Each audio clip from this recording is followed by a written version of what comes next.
de la FEB qui m'a précédé l'a dit, ces critères, c'est d'abord la paix et la sécurité. Sans cela, aucun investisseur sérieux ne peut venir tenter une aventure en République démocratique du Congo. Ce pays, en ce moment, connaît encore quelques poches de violence, mais nous sommes engagés pleinement pour éradiquer tous ces phénomènes et ramener la paix et la sécurité, à la fois pour nos populations, mais aussi pour toutes les personnes qui viendraient investir de manière totale sur l'ensemble du territoire de notre pays. Et je suis très optimiste car les résultats sur le terrain nous montrent suffisamment qu'il y a des avancées considérables. En Ituri, par exemple, où on a failli encore connaître d'autres exactions, l'armée s'y est déployée et a réussi à éradiquer tout cela. La seule inquiétude reste au niveau de la région de Béni, doublement là-bas, parce que non seulement il y a encore quelques groupes armés qui sévissent, dont principalement les ADF, groupe armé terroriste, on va dire, qui a fait allégeance à l'État islamique et qui demande une collaboration des services d'intelligence de la région, ce qui est fait déjà par mon initiative, et qui va nous amener à davantage exercer des pressions là-dessus.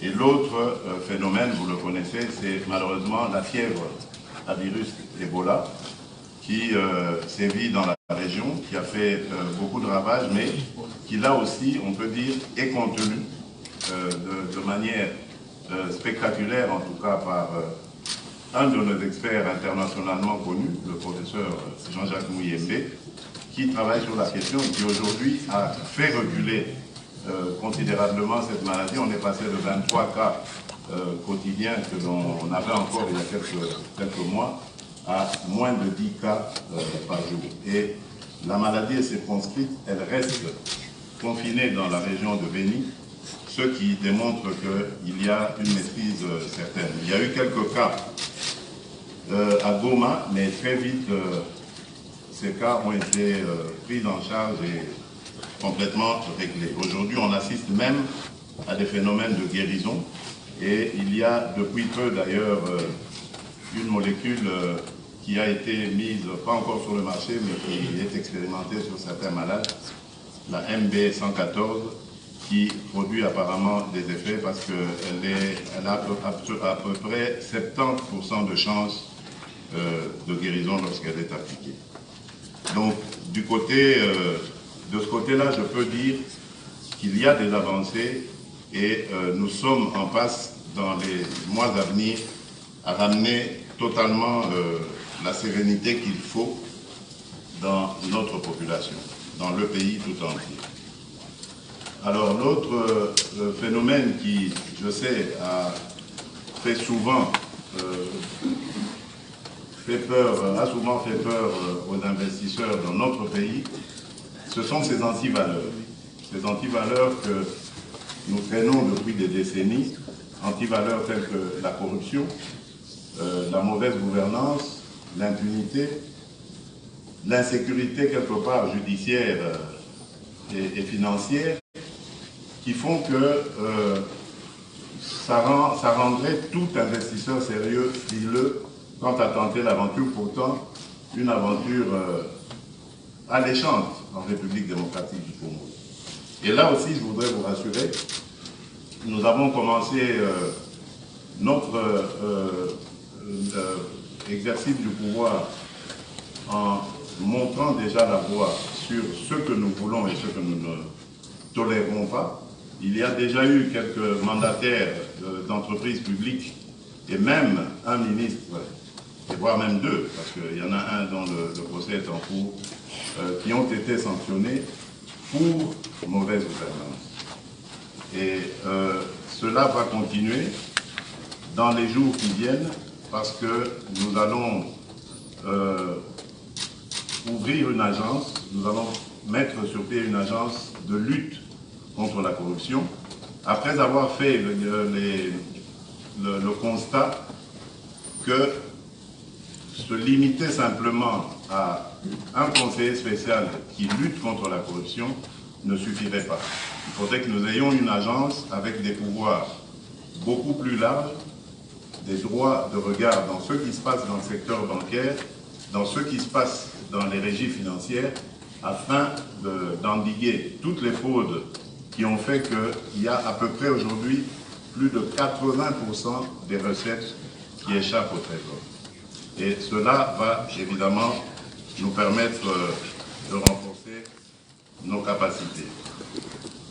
Ensuite, nous avons aussi décidé de combler ce déficit en infrastructure. Déjà d'emblée, en commençant mon mandat, avec le peu de moyens que j'avais trouvé à notre disposition, je me suis lancé dans une politique dite des 100 jours. 100 jours, programme de 100 jours, programme d'urgence.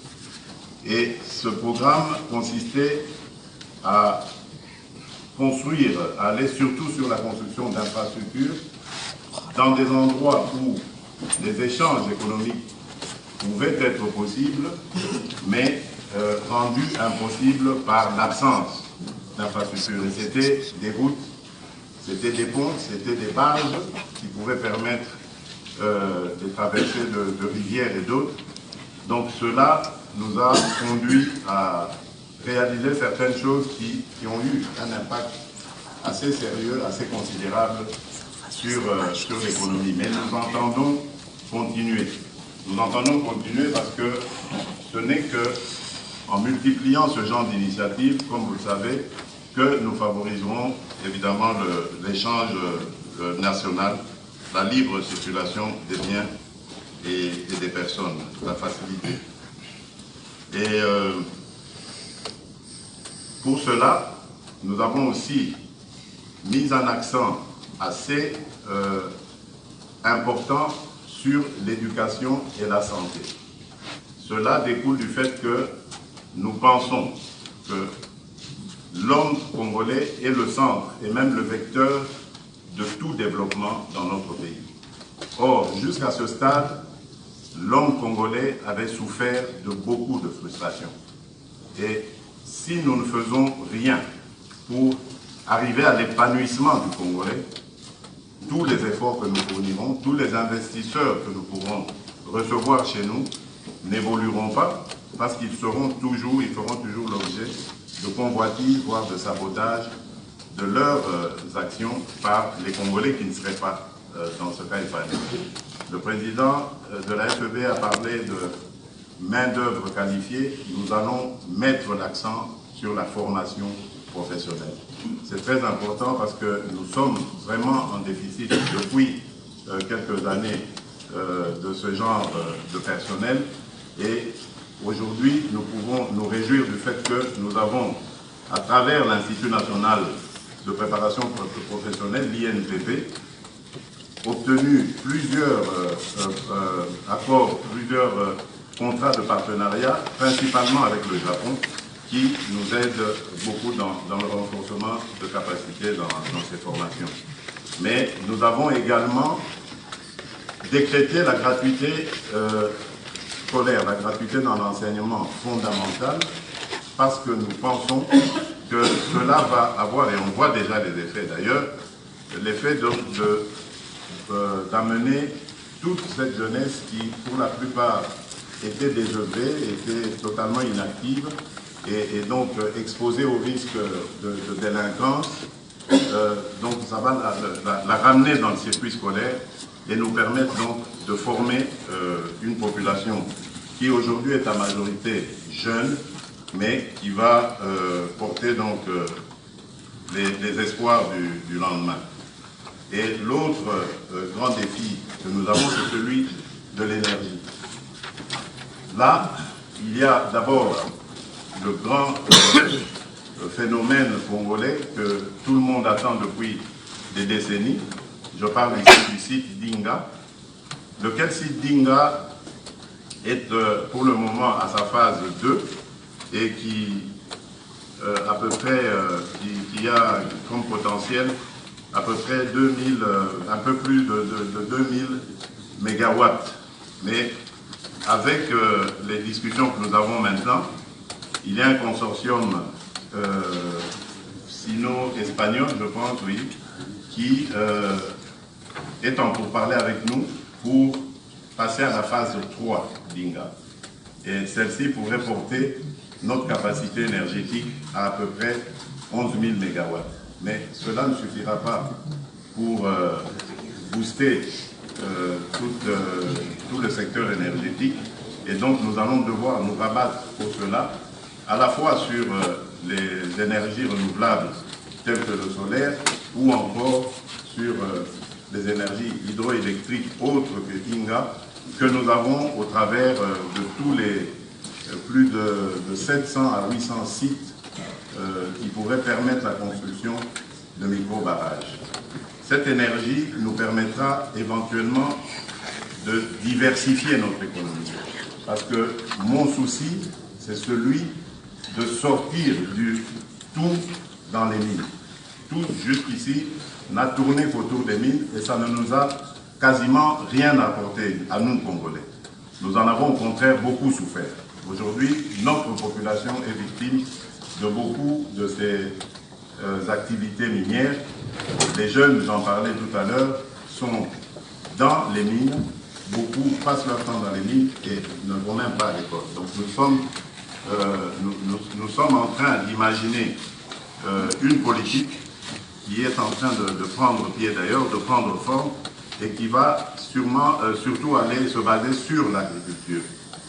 L'agriculture pour d'abord créer des coopératives, réussir à produire de quoi déjà nourrir la population, mais au-delà, grâce à l'énergie que nous attendons impulser, nous allons également créer des industries de transformation.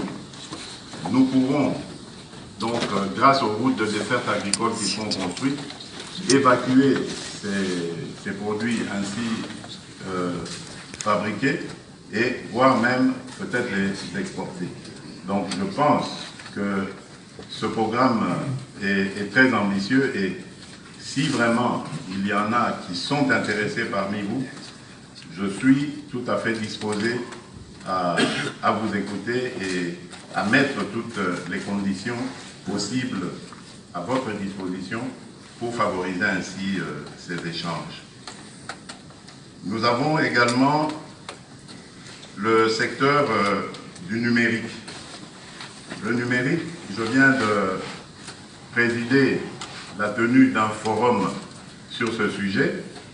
Dans quelques jours, quelques semaines, nous allons créer l'Agence nationale du numérique parce que nous voudrions numériser notre économie, la rendre beaucoup plus efficace et pouvoir ainsi lever suffisamment les recettes nécessaires, les ressources nécessaires que l'on va pouvoir mieux répartir à travers la population. Donc voilà ce qui est, je vais dire, le programme que nous comptons mettre en mouvement dans notre pays. Je voudrais ici insister sur le fait, avant de terminer, de dire que le Congo d'aujourd'hui est un Congo nouveau. C'est un Congo qui se veut performant, surtout émergent. Et ce Congo attend de la Belgique un accompagnement. Maintenant, ce serait bien. Ne craignez rien, parce que l'image que vous avez du Congo peut expliquer évidemment cette frilosité que l'on peut constater chez les uns et les autres, mais dites-vous bien, en restant de côté, en nous regardant faire, vous ratez aussi des opportunités. le Congo offre beaucoup d'opportunités aujourd'hui. Il veut s'inscrire dans la logique, la nouvelle logique africaine, celle de l'intégration régionale, celle de lien entre nos pays.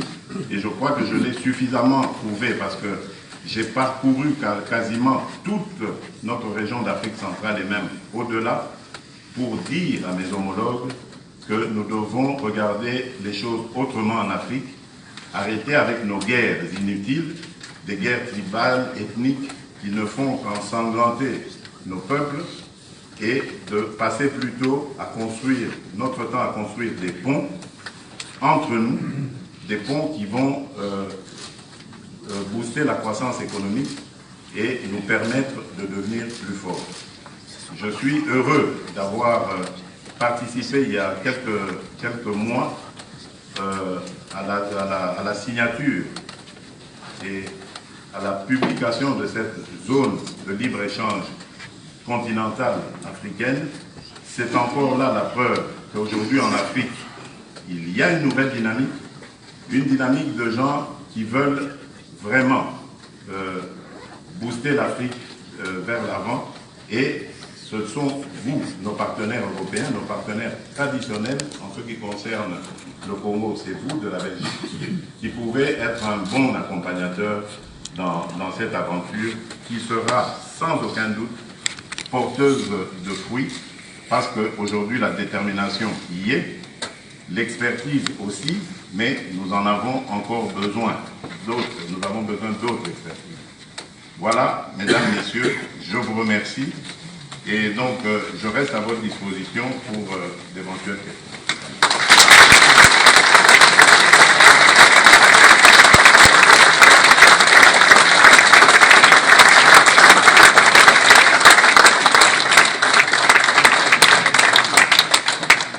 Merci Monsieur le Président. Et Monsieur le Président a gentiment accepté de répondre à quelques questions de l'audience. Donc je vais me permettre de prendre peut-être 2-3 questions maximum.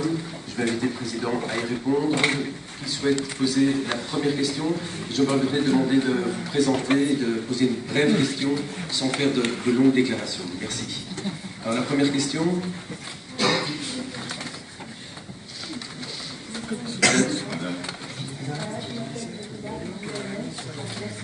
Je m'appelle Marie-Valérie Katouya. Donc, je suis effectivement avec un nom belge, effectivement.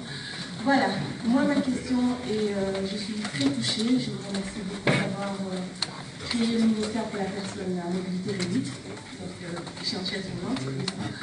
Donc, ma question est, dans tout ce que vous avez présenté, quelle est la place pour la personne à mobilité réduite?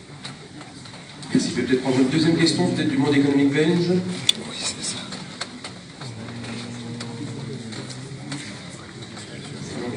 Je vois monsieur là-bas, oui.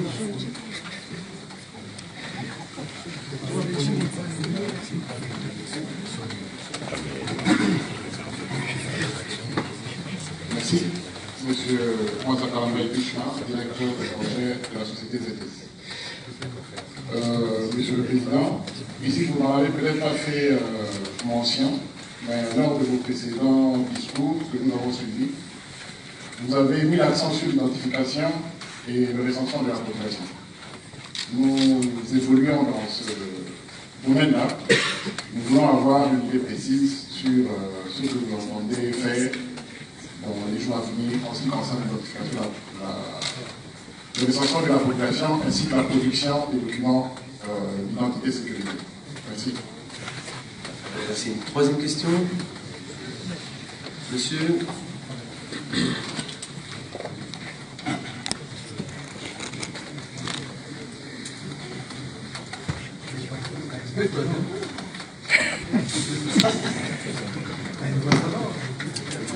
Monsieur le Président, je vous remercie. Mon nom c'est Philippe Kalogi. Je suis le patron de la société Sotramex située à Ouav. Nous travaillons essentiellement vers l'Afrique et pour l'exportation des équipements industriels pour la maintenance plus. Et nous sommes également investis dans le secteur du crude oil, donc de pétrole brut. Nous acheterons pour le raffiner. Ma question, c'est justement par rapport à l'intervention du pouvoir au bénéfice de nos clients africains. Vous allez avoir des entretiens que vous avez déjà eu avec les autorités belges. Envisagez-vous relancer le déploiement de l'intervention du victoire dans l'économie congolaise? Je profite par rapport à ce rôle. Dans le développement de province, il existe maintenant un sérieux problème d'approvisionnement de l'économie.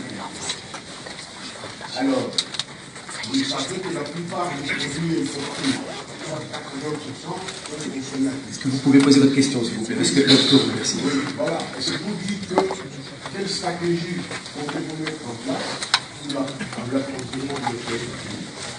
Ça va profiter aux investisseurs par rapport aux produits à fabriquer. Et deuxièmement, il existe maintenant des anomalies sérieuses. Une dernière question, s'il vous plaît. Dans la structure de prix, et c'est qu'il y a un frein à l'évolution économique. Donc, vous avez d'autres merci. Et toute dernière question, M. Deguerin. Et il va oublier la question. Monsieur le Président, je suis persuadé que nombreux sont les Belges et les entrepreneurs belges qui veulent aider au développement du Congo. Il y a naturellement toujours une chose à faire, c'est un visa. Est-ce qu'il y aura une possibilité d'avoir un visa plus aisé, plus facile à avoir pour les entrepreneurs qui veulent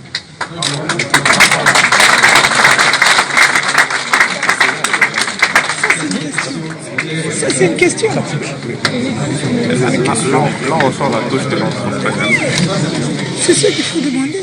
À propos des visas, je pense que, et je m'en excuse d'ailleurs, que si les hommes d'affaires belges ont eu maille à partir avec nos ambassades à ce niveau-là, ça doit sûrement être à cause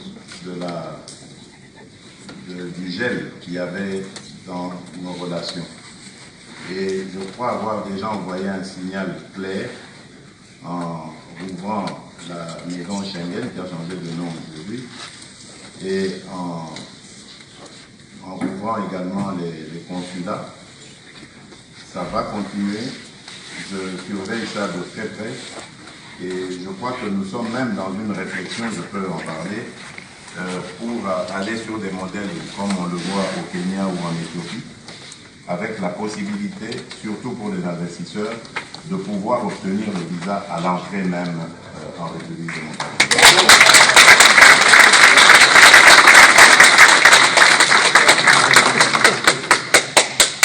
Madame,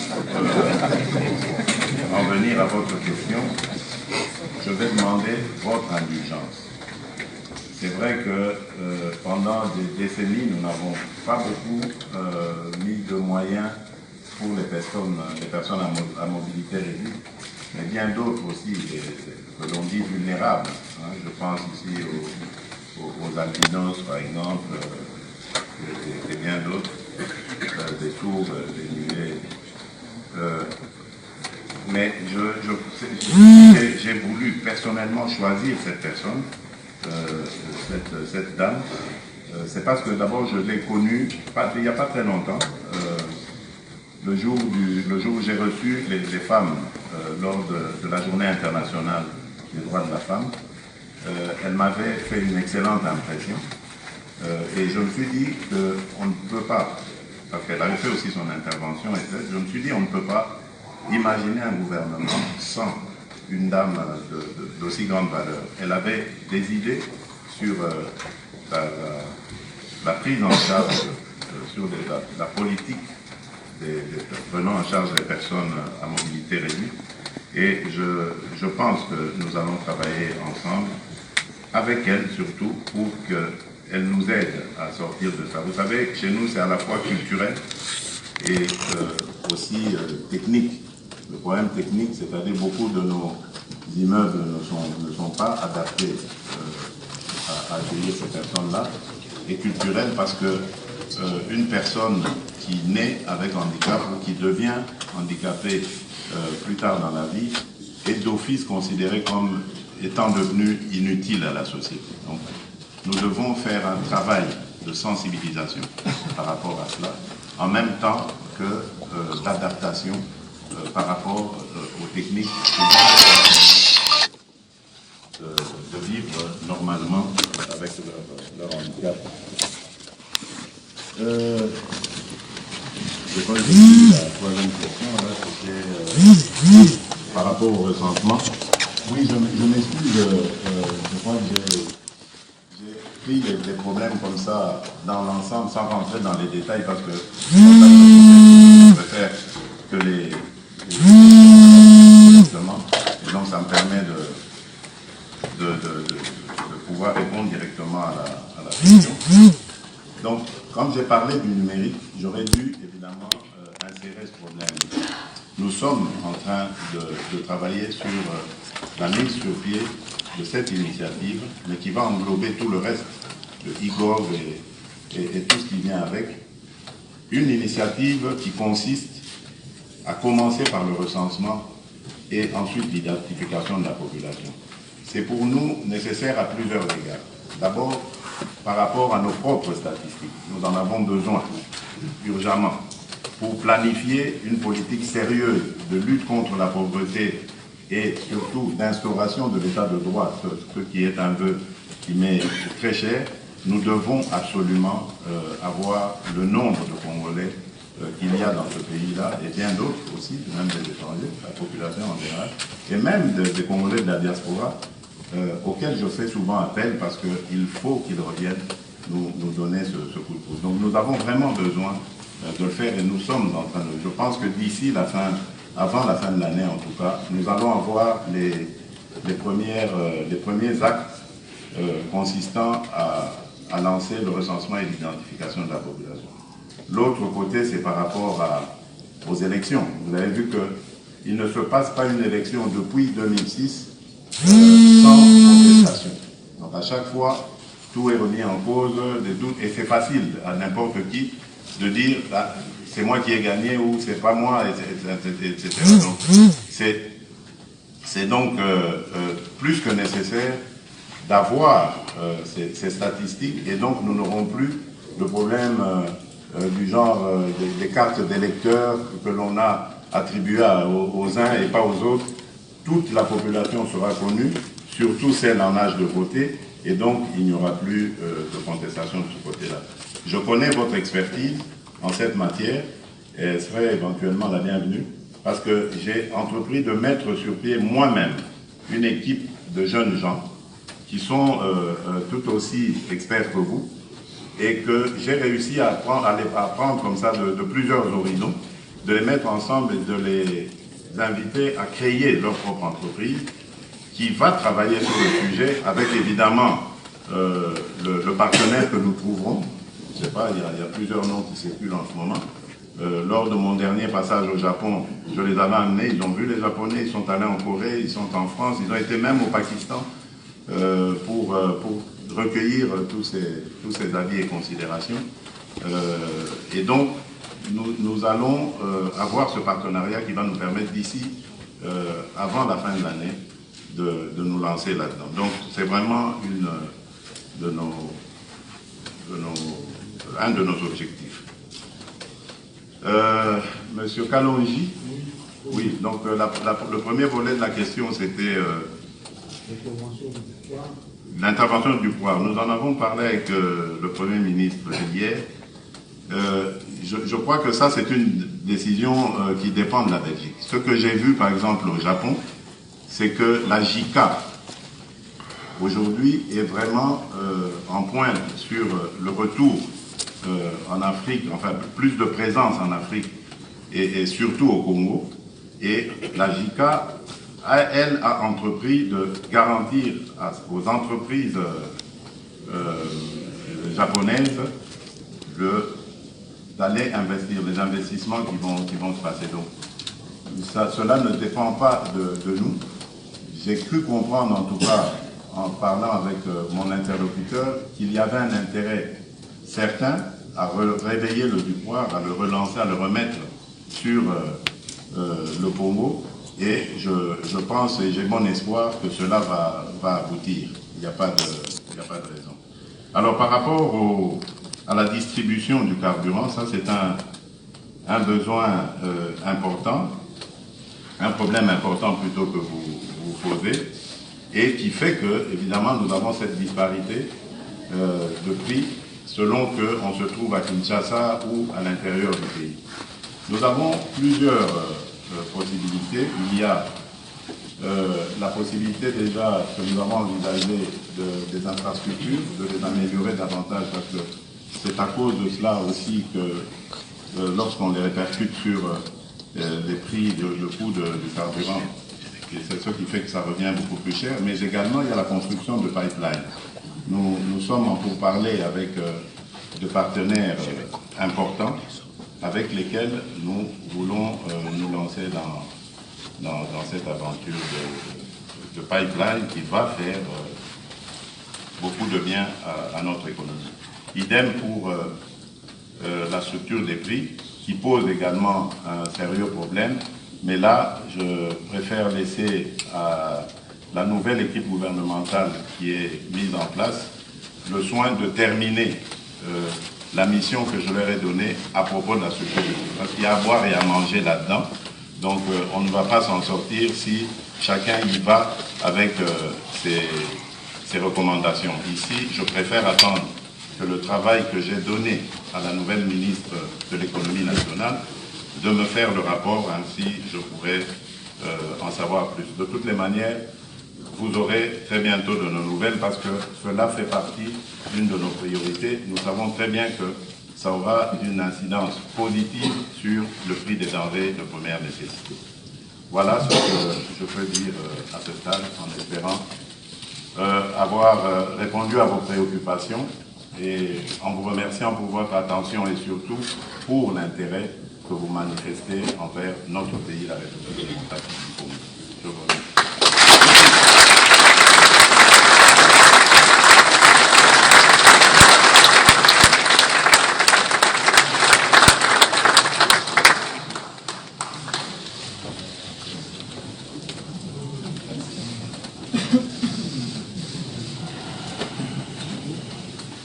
Voilà, j'invite à présent notre CEO, M. Peter Timmermans, à clôturer la séance.